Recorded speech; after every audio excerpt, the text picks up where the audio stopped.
tous, bienvenue sur My Travel Project. On se retrouve aujourd'hui pour une vidéo où je vous ai demandé de me poser vos questions sur un sujet spécifique et j'ai déjà fait ce type de vidéo l'année dernière sur la sécurité en voyage. J'avais trouvé ça assez cool de répondre à vos questions spécifiques sur un thème plutôt que moi construire une vidéo où si ça se trouve ça va pas totalement répondre à vos questions. Donc cette fois-ci je vous ai demandé sur Instagram et sur l'onglet communauté sur YouTube de me poser vos questions sur l'argent en voyage parce que l'argent c'est un vaste sujet. J'ai eu des questions assez différentes donc c'était assez cool à regarder et donc je vais pouvoir y répondre dans cette vidéo. Si bien sûr il y a une question qui t'intéresse plus qu'une autre, n'hésite pas à regarder dans la barre d'infos, je te mettrai tous les timestamps de la vidéo. Et donc on va commencer par la première question. Comment gagner de l'argent en ligne / être digital nomade? Alors j'espère que la personne qui m'a posé cette question ne s'attend pas à une réponse rapide et facile en 2 minutes parce que je pense qu'on pourrait faire une vidéo entière sur le sujet. Je pense que si tu te poses et que tu réfléchis un peu, il y a genre 1001 façons en fait de gagner de l'argent en ligne. Après tu peux très bien gagner de l'argent en ligne mais que ça soit pas de manière pérenne. Enfin je pense par exemple à si t'as quelques fringues à vendre chez toi, bah tu vas les vendre mais il faut que t'as plus de fringues à vendre, bon tu gagnes plus d'argent tu vois. Si tu veux vraiment te générer un revenu en ligne pour ensuite par exemple pouvoir être libre géographiquement, c'est-à-dire donc être digital nomade, il y a pas mal de métiers maintenant qui peuvent s'exercer en ligne. Moi par exemple je suis social media manager mais tu peux aussi être rédacteur web, tu pourrais être consultant, développeur web, tu pourrais être graphiste, tu pourrais être designer. Techniquement tu pourrais même être digital nomade avec un CDI, c'est juste que le CDI en question, il faudrait qu'il soit complètement en remote, c'est-à-dire complètement en télétravail. Après je pense qu'il faut aussi voir en fonction de ses affinités, parce que tu peux très bien apprendre un nouveau métier, mais si ça se trouve il va pas du tout te plaire, donc dans ces cas-là il y a peut-être pas d'intérêt à le faire. En fait pour moi la finalité c'est pas juste d'être digital nomade, c'est d'exercer un métier qui te plaît et que tu peux faire tout en ayant une liberté géographique. Donc je pense qu'avant de réfléchir au but ultime de genre je veux être digital nomade, faut plus réfléchir à un métier qui est exerçable en ligne mais qui aussi te plairait, parce que honnêtement si tu décides d'exercer un métier qui te plaît pas tant que ça juste pour être digital nomade, tu vas vite abandonner le projet. Comment prévois-tu ton projet de voyage? As-tu un budget pour chaque jour du voyage? Alors pour prévoir un projet de voyage, honnêtement j'ai vraiment pas de méthode, c'est-à-dire que ça vient je vais pas dire au feeling, mais plus en fonction de ce que j'ai envie ou de ce qu'on a envie. Par exemple, le projet du voyage en sac à dos en Asie qu'on a fait l'été dernier, bon, c'était un projet auquel on réfléchissait depuis quelques années parce que on avait envie d'aller en Asie tout simplement. Après, peu importe le voyage ou le choix de la destination, évidemment, je réfléchis quand même un minimum au budget en amont. Ça veut pas dire pour autant que j'ai un budget spécifique déjà prévu avant de partir, mais en général, je vais avoir un peu une fourchette ou une idée de ce que je voudrais dépenser et évidemment de la limite que je ne voudrais pas dépasser. Mais donc j'ai une idée globale et sur, je dirais, 90% de mes voyages, je n'ai pas de limite par jour que je ne m'autorise pas à dépasser. Par exemple, quand je suis partie en Slovénie et en Italie il y a 2 ans, j'avais à peu près une idée de combien le voyage allait me coûter et de ce que je voulais dépenser un peu au maximum, mais j'étais pas là à calculer tous les jours et à me dire ok bah mon budget c'est par exemple 60 € par jour, je sais pas, il faut absolument pas que je le dépasse. Alors que quand on était en Asie l'été dernier, on est quand même parti sur une période bien plus longue parce qu'on est parti pendant 2 mois et demi, et en partant plus longtemps nécessairement ça va peut-être coûter un peu plus cher quand même. Donc là j'avais fait beaucoup plus de recherches en amont pour essayer de déterminer le budget à peu près à allouer à chaque pays qu'on a visité, et après j'ai fait une moyenne et donc j'avais en tête vraiment cette limite de 33 € par jour et par personne. Après il faut se rappeler que c'est une moyenne sur l'ensemble du voyage, donc c'était 33 € par jour et par personne, mais vraiment de début juillet jusqu'à mi-septembre. On savait très bien par exemple que cette limite on allait la dépasser à Singapour juste parce que déjà le budget a été rempli seulement avec l'hébergement. Donc j'ai pas un budget quotidien à ne pas dépasser à chaque voyage que je fais, mais ça m'est déjà arrivé. Et honnêtement je pense que c'est une bonne technique à adopter, surtout si t'as peur de pas savoir très bien gérer ton argent ou que tu sais pas trop comment faire parce que c'est la première fois vraiment, peut-être que t'as un budget serré ou que tu vas partir seule par exemple. Je pense que ça peut être une bonne méthode de vraiment faire beaucoup de recherches sur le budget à allouer pour le pays, pour la destination que tu vas visiter, de faire tes calculs en fonction de ton budget global mais aussi de ton style de voyage et d'essayer d'avoir en tête un chiffre spécifique que t'aimerais idéalement ne pas dépasser par jour. Quels sont selon toi les pays les moins chers pour y voyager tout en étant qualitatifs et intéressants? Alors la personne me demande un meilleur rapport qualité-prix et un top 5, alors désolé mais je suis pas service client de l'année non plus et surtout j'ai clairement pas visité tous les pays du monde, donc je pense que c'est à remettre en perspective en fonction des pays que j'ai visités. Puis j'ai pas envie de faire un top 5 dans le sens où je pense pas qu'il y a un pays qui se valent mieux qu'un autre, donc je vais en donner 5 mais ils sont pas nécessairement classés. Alors forcément dans les pays plutôt pas chers pour voyager et quand même assez intéressant en tout cas de mon point de vue, je mettrais forcément le Vietnam. C'est un pays que j'adore, que j'ai visité 4 fois et il y a beaucoup de choses à faire, il y a une diversité de paysages, il y a quand même une histoire qui est assez riche, il y a une culture qui est juste incroyable, la bouffe encore une fois, et pour le coup je trouve que c'est un pays vraiment pas cher et où tu peux vraiment voyager avec un petit budget et sans pour autant avoir l'impression d'être frustré parce que tu dépenses, tu vois. L'été dernier j'y suis retournée pendant 2 semaines et on dormait dans des homestays, dans des hôtels. Je crois qu'on n'a pas dormi en auberge de jeunesse pendant ce voyage là. On est aussi bien allé manger dans des restos qu'un peu de street food par exemple. On s'est déplacé majoritairement en bus et on a fait quand même pas mal d'activités et je crois que notre moyenne par jour, enfin genre notre budget par jour par personne c'était genre 26 ou 27 €. Enfin je trouve que c'est hyper abordable comme pays. Après comme autre pays abordable et vachement intéressant, je dirais la Bolivie et le Pérou.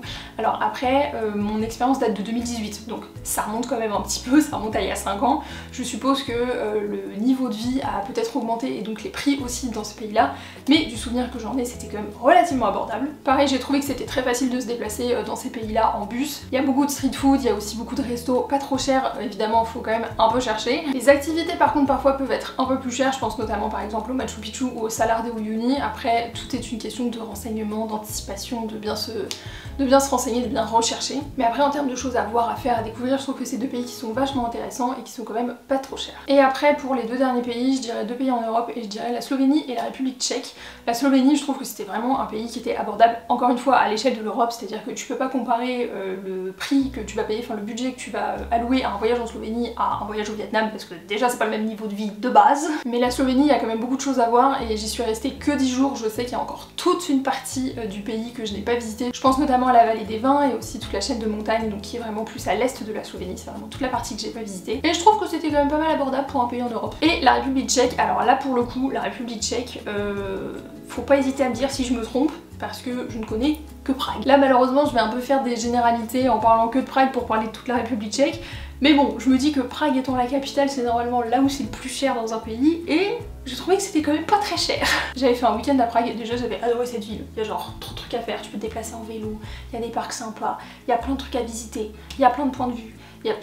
Franchement j'ai adoré cette ville, j'ai fait plein de bons restos et vraiment genre restos pas juste des petits trucs sur le pouce et qui étaient vraiment pas si chers. Et puis je trouve que c'est quand même une capitale qui est assez accessible en Europe, que ça soit depuis la France ou aussi depuis les pays alentours. Donc si tu veux par exemple partir à Prague pendant un voyage en Europe, un interrail par exemple, c'est assez facile d'y aller. Donc je dirais vraiment la République tchèque, mais là je parle que de Prague. Comment faire quand on part dans une zone rurale avec une grosse somme d'argent et où la mettre en sécurité? Alors moi quand je lis cette question, j'ai l'impression que la personne pense que zone rurale signifie directement qu'il n'y a pas de sécurité.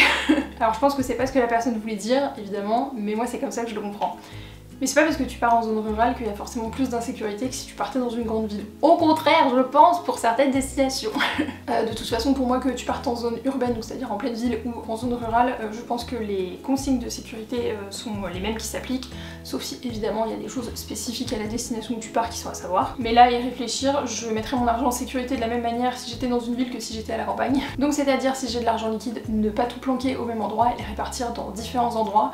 Ça peut être par exemple genre un peu dans ta paire de chaussettes, dans ta paire de chaussures que tu n'utilises pas, dans la poche d'un kawaii que tu as rangé au fond de ton sac. Après je te conseille toujours de mettre ton argent, tes objets de valeur, dans tous les cas dans un sac à dos fermé avec un cadenas ou un casier fermé avec un cadenas si tu as l'occasion d'avoir accès à un casier. Et enfin de partir avec une pochette secrète où tu pourras ranger une partie de ton argent et tes cartes bancaires par exemple. Donc voilà ce que je ferais, mais je ferais ça que ce soit en zone urbaine ou en zone rurale, je pense pas qu'il y ait vraiment de différence pour moi à ce sujet.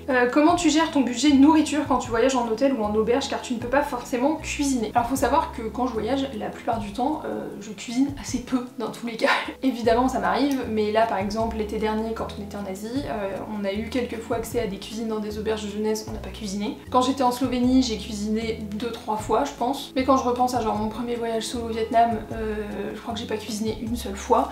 Donc de manière générale en fait, même avec un budget serré, je cuisine assez peu en voyage. C'est pas que j'ai pas envie, c'est juste moi j'aime bien découvrir des nouvelles adresses, des trucs de street food, donc en général je privilégie ça, même si ça peut en effet revenir plus cher. Donc pour gérer mon budget de nourriture, déjà si j'ai vraiment un budget serré, j'essaye de déterminer quel montant en fait de mon budget je vais allouer tous les jours à la nourriture. Par exemple, si je reprends mon budget de l'été dernier de 33 € par jour et par personne, on va dire que sur 33 € je décide d'allouer 10 € par jour à la nourriture. Ensuite sur ce budget, tout va dépendre de où tu es. Plus t'es dans un endroit touristique, plus les restos vont être chers. Donc déjà pour économiser, la première technique c'est d'économiser sur le petit déj. Donc c'est de trouver par exemple un hôtel ou une auberge de jeunesse avec le petit déjeuner qui est inclus dans le prix. Après du coup il faut faire en sorte que le prix de ton hébergement il reste aussi dans ton budget global, tu vois. Mais quand t'as le petit déj inclus déjà, c'est ça en moins à penser. Et si le petit déj n'est pas inclus dans ces cas-là, en fait je m'achète pour le matin 2-3 trucs au supermarché, mais clairement pas des trucs de fou quoi, tu vois. En général je vais acheter genre du thé ou du café soluble et je vais peut-être acheter genre de la brioche, ce genre de choses. Mais vraiment un petit déj juste ça va me remplir mais ça me coûte vraiment pas cher quoi. Après pour le reste de mon budget nourriture par jour ça va vraiment dépendre de là où je suis, du prix des restos, donc je vais plus le faire au feeling.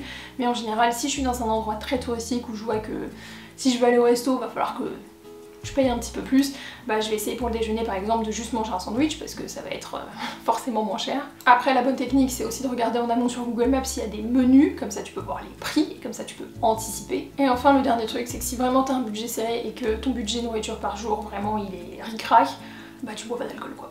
Là tu prends de l'eau et c'est tout, ça coûtera bien moins cher. On parle toujours du budget prédéfini en voyage, mais qu'est-ce qu'il en est du budget de sécurité en cas de pépin? Prends-tu de l'argent supplémentaire pour être tranquille d'esprit? Si oui, comment l'estimes-tu? Alors ce dont tu parles, ce sont ce que moi j'appelle des dépenses d'urgence et j'en parle dans mon ebook Argent et Voyage, donc je te mets le lien dans la barre d'infos. Mais en général, moi si je définis un budget précis par exemple avant de partir en voyage, et donc moi pour définir ces dépenses d'urgence en fait, je vais déjà définir mon budget voyage, c'est-à-dire toutes les dépenses pré-départ. Donc par exemple les billets d'avion, les hébergements que je vais payer avant de partir, les visas, l'assurance voyage, donc je définis ces points-là. Après je vais essayer d'estimer mes dépenses sur place, c'est-à-dire quel est le budget que je devrais allouer à ce voyage et quel est le budget maximal que je ne voudrais pas dépasser pour ce voyage. Et ces deux pôles-là, donc les dépenses pré-départ plus les dépenses sur place que j'aurais estimées, ça va me donner mon budget voyage global. Et à ça en termes de dépenses d'urgence, j'essaye en fait de toujours ajouter 20% de mon budget de voyage pour les dépenses d'urgence. Donc par exemple sur un budget voyage total de genre 1000 €, bah du coup mes dépenses d'urgence ça serait 200 €, donc mon budget total serait de 1200 €. Honnêtement, les dépenses d'urgence ça va pas tout couvrir, c'est quand même quelque chose à savoir parce que si t'as un budget de 1000 € et que t'as un pôle de dépenses d'urgence de genre 200 € à peu près, si tu pars aux États-Unis et que tu te casses la jambe, check-moi bien, 200 €, ça va peut-être pas juste couvrir tes frais d'entrée à l'hosto, tu vois. Mais pour moi, les dépenses d'urgence, c'est pas juste en cas de problème médical, parce que pour ça, j'ai une assurance voyage. Donc quand je parle de dépenses d'urgence, c'est hors assurance voyage que j'ai déjà pris à côté. Mais c'est par exemple, si je me retrouve dans un hébergement où je me sens pas à l'aise, où je me sens pas en sécurité, ou qui est genre infesté de cafards comme j'ai eu l'été dernier, ça me permet de pouvoir dépenser plus pour pouvoir changer d'hébergement en urgence et me sentir bien le soir même, tu vois. Ou pareil, si j'ai décidé de m'arrêter dans une ville pendant mon voyage où je me sens pas du tout en sécurité et que vraiment il faut que je me casse le plus vite possible, et bah ça me permet de pouvoir prendre un billet de bus ou un billet d'avion en urgence, qui certes va être plus cher parce que je vais genre le prendre la veille pour le lendemain, mais au moins cette dépense d'urgence me permet d'avoir cette flexibilité là. Donc ouais, je dirais qu'en général je prévois 20% à peu près de mon budget global. Après sur mon compte bancaire ça se reflète pas comme ça, il n'y a pas écrit genre 1000 balles pour ton voyage et genre 200 balles de dépenses d'urgence. Moi c'est plus des calculs que j'ai fait de mon côté et je sais que j'ai ça à peu près alloué. Comment gérer son argent lorsqu'on voyage en groupe pour la première fois? Première chose pour voyager en groupe, niveau fric, la communication. Voilà. Tout le monde n'a pas le même budget de base, tout le monde n'a pas la même manière de voyager et tout le monde n'a pas les mêmes envies en voyage. Donc il faut communiquer. Surtout si t'es la personne du groupe qui va avoir un budget un peu plus serré, faut pas hésiter à le dire en fait. C'est pas grave d'avoir un budget plus serré. Mais si tu veux être sûr de respecter ton budget, faut que tu te poses avec les potes avec qui tu vas partir et tu leur dis bon écoutez les gars, moi mon budget il ricrac, ok? Donc je suis d'accord évidemment pour faire des activités, mais est-ce qu'on pourrait en parler avant de réserver des trucs? Parce que je veux voir si ça peut rentrer dans mon budget. Après si vraiment t'as un budget serré, il va falloir aussi que toi t'apprennes à dire non et que tu acceptes que si tes potes ils ont absolument envie de faire une activité pendant le voyage mais que toi ça rentre pas dans ton budget, bah que dans ces cas-là tes potes aillent faire cette activité et que toi tu fasses une activité de ton côté. C'est aussi une histoire de compromis de voyager en groupe et dans ces cas-là ça veut vouloir dire peut-être faire des activités différentes à un moment donné qui te permettront de respecter ton budget et qui en même temps ne frustreront pas tes potes. Et enfin s'il y a quelqu'un qui paye par exemple toute la réservation du Airbnb pour le groupe ou qui paye toute l'addition au restaurant de demain soir, faut pas hésiter à faire un Tricount. Tricount c'est une application que j'utilise depuis genre hyper longtemps, je l'ai utilisée là il y a pas plus tard qu'il y a quelques mois quand j'étais en Irlande et en Irlande du Nord avec Lauriane. On l'a aussi utilisé quand on était en Italie toutes les deux, enfin de manière générale Tricount c'est la vie. Et en fait ça permet de rentrer exactement les dépenses, qui a payé et pour qui, et à la fin ça te fait vraiment une balance de qui doit rembourser combien, donc ça c'est très pratique, au moins comme ça à la fin il n'y a pas de problème d'argent entre potes. Encore une fois la base c'est la communication, donc c'est de dire direct écoutez moi j'ai un budget serré, ou dire bah moi je vous propose qu'on fasse un Tricount, comme ça à la fin chacun paye exactement sa part. Mais il faut pas qu'il y ait de non-dit, il faut que tout le monde soit honnête par rapport à ce qu'ils ont envie de payer ou ce qu'ils ont pas envie de payer, ce qu'ils ont envie de faire et ce qu'ils ont pas envie de faire. Pour moi c'est comme ça que ça fonctionne un voyage en groupe et c'est comme ça que ça fonctionne bien. Et puis surtout, enfin, faut pas avoir peur de parler d'argent, au bout d'un moment t'es pas radin si t'as pas envie de payer 15 balles pour une entrée dans un musée, tu vois. Si ça se trouve c'est juste que ces 15 balles tu préfères les utiliser ailleurs. Donc voilà, faut juste être transparent avec ses potes et normalement tout se passe bien. Donc voilà, c'est tout pour vos questions sur l'argent en voyage. J'ai trouvé ça hyper intéressant de pouvoir répondre à des questions que moi j'avais pas nécessairement envisagées. D'ailleurs si t'as d'autres questions sur le sujet de l'argent en voyage, tu tu peux les mettre en commentaire et puis n'hésite pas à me dire si tu voudrais une partie 2 à cette vidéo. Et enfin, n'oublie pas que si tu veux gérer ton budget voyage comme un pro et surtout voyager peu importe ton budget, j'ai un e-book dédié sur le sujet qui fait genre 80 pages, donc je te mets le lien dans la barre d'infos. Pareil, si t'as des questions sur ce e-book, tu peux me les mettre en commentaire et j'y réponds. En tout cas, j'espère que ça t'aura plu et nous on se retrouve bientôt dans une prochaine vidéo. Ciao!